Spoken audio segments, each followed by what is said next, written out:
Eu gostaria de agradecer a presença da médica otorrinolaringologista, doutora Cibele Germano, que vai falar sobre as várias infecções de vias aéreas superiores que acometem as pessoas, principalmente nesta época do ano.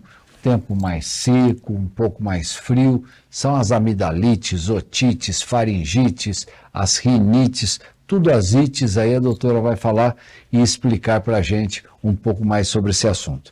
Doutora, já para iniciar o nosso programa, eu gostaria que a senhora falasse aí da famigerada amidalite, que é uma das mais comuns. Em primeiro lugar, obrigada pelo convite, estou muito feliz de estar aqui com vocês, podendo contribuir um pouco para a nossa população. E realmente essa época é uma época bem predominante em tudo que a gente pensa em infecções das vias aéreas superiores. Bom, as amidalites, em primeiro lugar, a amidalite ocorre nas amígdalas que ficam dentro da boca, na faringe, lá no fundo são duas bolinhas do lado direito e do lado esquerdo. A amidalite é uma inflamação ou uma infecção desse tecido amidaliano e ela pode ser causada tanto por um vírus, uma amidalite viral, ou por uma infecção causada por uma bactéria, a bactéria Piógenes ou a bactéria Streptococcus beta hemolítico. Se você tem uma amidalite viral, o paciente começa com um quadro mais ameno, mais leve. Ele tem uma dor de garganta, com dificuldade para engolir. Às vezes ele pode apresentar também associado todos os sintomas de um resfriado comum, uma congestão nasal, mas não tem necessidade de a gente usar um antibiótico, porque é um vírus. E aí a gente trata de uma forma só sintomática, com medicamentos para dor, às vezes um anti-inflamatório, e é um quadro que dura em torno de até uns 5 a 7 dias, né? É mais tranquilo. Quando nós temos uma amidalite bacteriana, já é um quadro mais intenso, uma dor mais intensa, né? Com dificuldade para se alimentar. As amígdalas ficam com presença de placas de pus, um edema, um inchaço também significativo.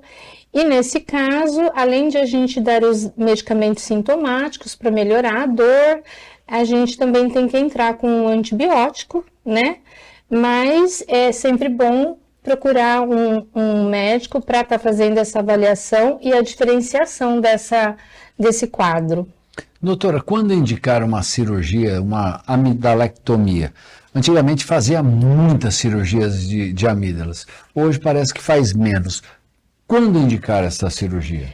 Então, essa fala que hoje parece que faz menos, para a gente não é menos, né? Porque a gente só mexe com isso, então realmente a gente ainda faz uma certa quantidade de cirurgias e tem algumas indicações realmente para se retirar a amígdala. Quando o paciente tem uma amígdala, tanto criança quanto adulto, tem uma amígdala muito grande, ela pode ser classificada por grau, né? Grau 1, 2, 3 e 4, geralmente 3 e 4 já é um grau aumentado. E por ela ser grande, ela pode atrapalhar no sono, levando o paciente a apresentar os roncos. E as crianças também, consequentemente, tendo uma noite mal dormida, vai afetar em toda a estrutura de alfabetização, desenvolvimento. Então, quando ela é grande, a gente chama uma hiperplasia da tonsila palatina. E, às vezes, também quando o paciente tem uma infecção de repetição, ou seja, por exemplo, nos últimos 3 anos, ele teve pelo menos 3 vezes de infecção das amígdalas. Ou se no último ano ele teve por volta de 5 episódios de infecção de amidalite, também já está indicado a cirurgia. E um outro caso, quando o paciente apresenta um abscesso, que é a coleção de pus nessa glândula, que tem que ser drenado, feito também uma intervenção cirúrgica, a gente também indica, se for um abscesso bem importante, a gente também indica, mas nunca no ápice do abscesso. Primeiro a gente esfria o caso, soluciona e depois indica a amidalectomia. Então, hoje ainda é realizada, é uma cirurgia de rotina para vocês. O paciente tem que ser internado, tem que tomar anestesia geral. E o risco dessa cirurgia é baixo, doutora? Então, a gente é uma cirurgia que é tranquila, porém, a gente sempre fala que quando você lida com um paciente, vai fazer uma anestesia geral, sempre tem seus riscos, né? Tanto da anestesia quanto da cirurgia. Qual é o maior risco que a gente tem na cirurgia de amígdala? É o sangramento. Ele não é, eu sempre costumo dizer assim para os meus pacientes, ele não é uma coisa que acontece rotineiramente, não, mas acontece. E se acontecer, tem que voltar para o centro cirúrgico. Aí, assim, todo profissional já teve uma cirurgia que teve que reavaliar, reintervir. Então, é o sangramento, né, o que a gente mais fica apreensivo, mas não é uma coisa comum. Certo. Com relação às otites, doutora, nesta época do ano também o pessoal acaba tendo bastante infecção do ouvido médio, aquelas otites dolorosas ao extremo e que realmente acabam acometendo às vezes um lado ou até mesmo os dois. Nesta época do ano também acaba acontecendo com maior frequência? Sim, acaba. E nós temos alguns tipos de otite, né? Então, nessa época do ano, o mais frequente realmente é a otite média, que fica ali no buraquinho do meio do ouvido, fica para trás do tímpano. Então, ocorre ali uma coleção de líquido, né, de secreção, que também pode ser viral ou bacteriana, né? Pode ser o tratamento só sintomático, se for viral, e o tratamento com antibiótico, se for bacteriana. Pode afetar um lado ou os dois simultaneamente. E geralmente ela vem decorrente de por exemplo, um estado gripal ou mesmo um resfriado comum, que a pessoa fica com excesso de secreção no nariz e tem uma comunicação do nariz com o ouvido lá posterior e essa secreção vai para dentro de orelha média. Então ocorre a otite média aguda. Esta otite, quais são os sintomas principais? O indivíduo chega a perder a audição? Então, a principal é a dor, né? A dor intensa que a pessoa relata.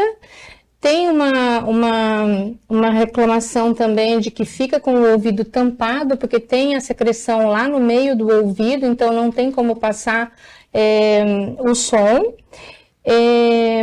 Às vezes chega a ser tão intensa que faz uma perfuração no tímpano e vaza a secreção pelo buraquinho do ouvido.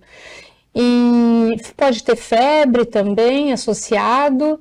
E mal-estar geral, às vezes pode vir associado com um quadro de tontura, porque está muito próximo do labirinto, então a otite também pode dar um quadro de tontura que vai afetar o labirinto.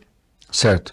Doutora, as otites, quando não tratadas, se resolvem sozinhas? Se for uma otite viral, existe a possibilidade, né? O organismo mesmo resolve essa situação. Se for uma otite bacteriana, não. Ela evolui para uma otite que pode ser chamada de otite média secretora.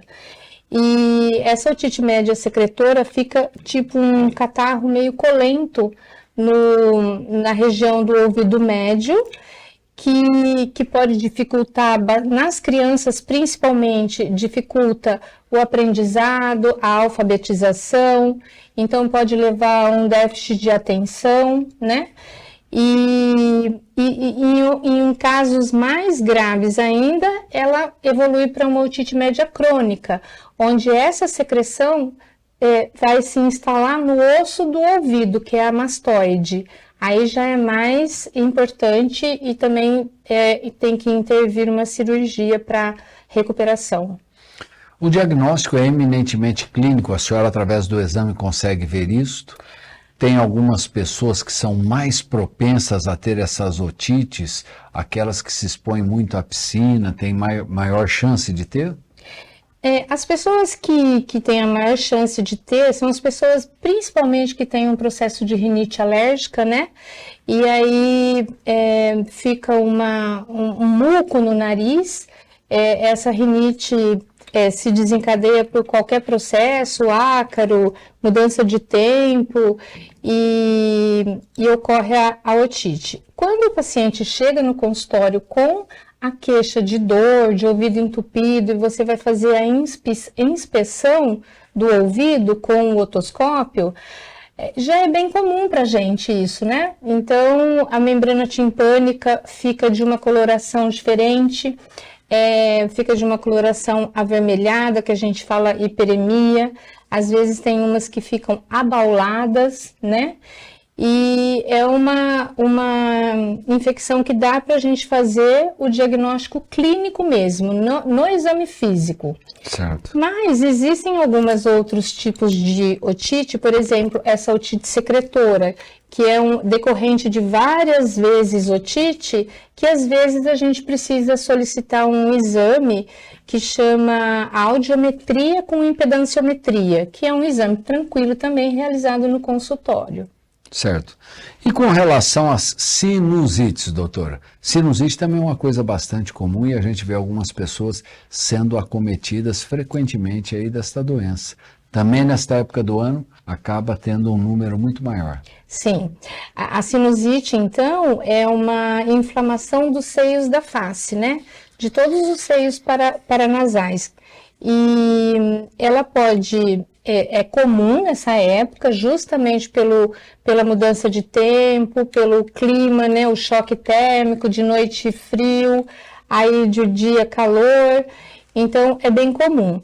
As sinusites, elas são geralmente decorrentes também de um resfriado comum, ou um estado gripal, ou mesmo decorrente de um quadro de rinite alérgica, tudo quando ocorre a secreção, o muco, na região do nariz, na parte posterior, e é uma infecção, pode ser também viral, pode ser alérgica ou pode ser bacteriana.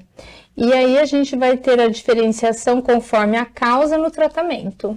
Doutora, eu vejo com frequência algumas pessoas terem as sinusites frequentemente. Elas são mais propensas por alguma alteração anatômica. Às vezes você vê assim, uma família inteira que tem sinusite. O pai tem, o filho tem, o outro tem. Existe alguma alteração anatômica que faz com que esse indivíduo tenha mais facilmente a sinusite?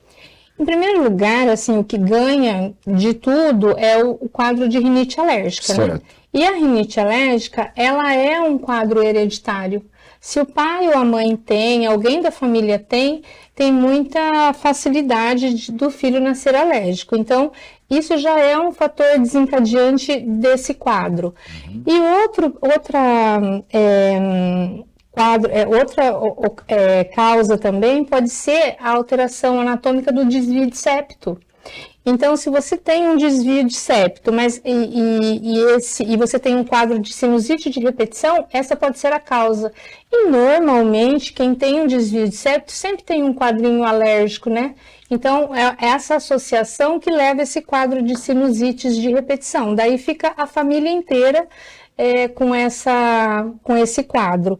Uma coisa que é bem legal a gente estar orientando as pessoas é que, assim, o simples fato de você lavar o nariz com o soro fisiológico já ajuda bastante em prevenir isso e ajudar a não apresentar esse quadro. E eu digo assim para os pacientes: tem que lavar o nariz do mesmo jeito que a gente toma banho, que a gente escova o dente. Mesmo que você esteja bem, você tem que lavar o nariz com o soro fisiológico e isso vai ajudar bastante. Doutora, isso daí a gente tem visto aí na internet com uma frequência muito grande, aquelas crianças, a mãe sopra por um lado, sai tudo. É correto isso? Tem que ter uma orientação específica ou não? Lavando tá bom? Não, tem que ter uma orientação específica.